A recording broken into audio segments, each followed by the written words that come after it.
Means that the penis might become stronger than the heart, and the man might die on the process of using the penis.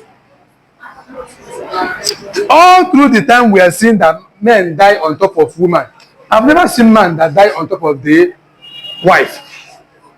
It doesn't usually happen because they have grown together, and the moment the man is coming, the information will say, okay, is madam, no problem.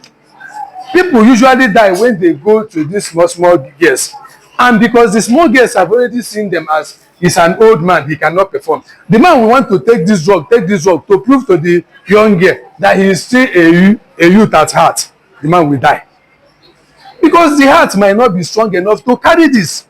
So when you are giving information, it becomes of who are we directing this information to. Assuming you are giving a drug, and that drug has to give you power to the leg alone, and the leg has to run with the power it has, irrespective of the power that is coming from the heart, then that person can run until the heart will get tired and die. So most times you see that we are giving this information, the information is going directly to the penis, irrespective of the strength of the heart, they will die. That is the same way if we give an instruction to the womb to contract, not minding the strength of that place akaroma, because that place akaroma might not have enough strength as normal uterine muscle, and once that happens, it will give a power that the womb itself cannot be able to carry.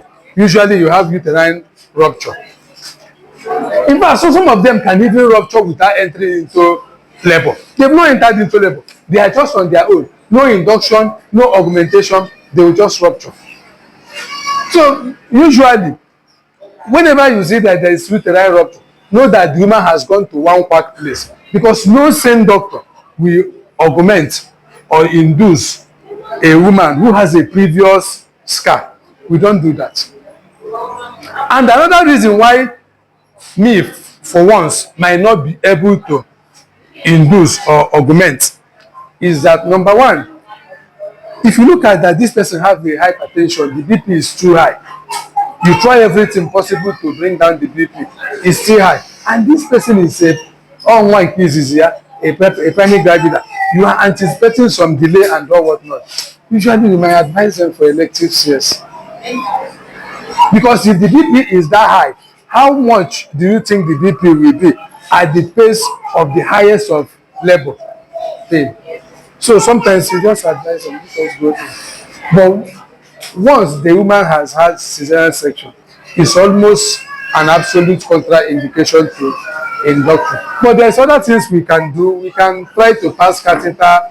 We can do one or other two. We can do the cervical sweep. You can just go to the cervix and sweep it. Sometimes it can start the labor.